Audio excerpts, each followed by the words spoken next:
De nombreux étudiants ayant le statut de sportif de haut niveau ne peuvent plus s'entraîner normalement, une situation difficile à vivre.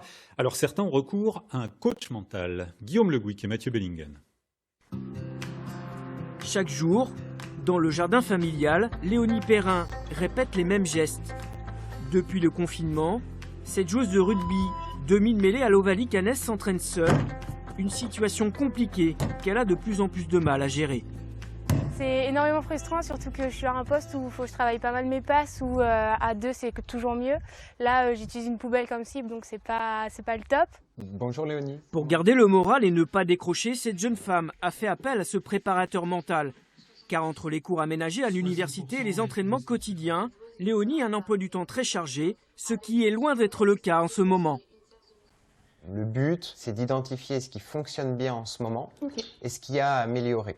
Avec Adrien Dutertre, elle va donc effectuer ce travail d'analyse pour lui permettre de passer au mieux cette période de quasi-inactivité. Finalement, le confinement, on apprend à le gérer comme un sportif pourrait gérer une blessure, où on passe un sportif acteur de sa performance à finalement quelqu'un qui va devenir spectateur par la force des choses.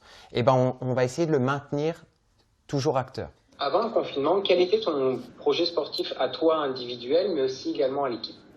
Mon objectif perso, c'est vraiment avoir ma place de titulaire.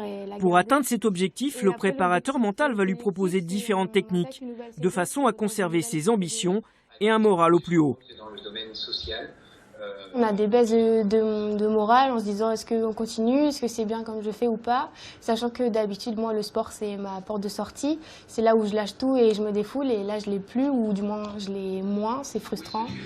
Si elle n'a pas l'intention d'abandonner son sport et ses études, Léonie compte bien reprendre la compétition en janvier prochain.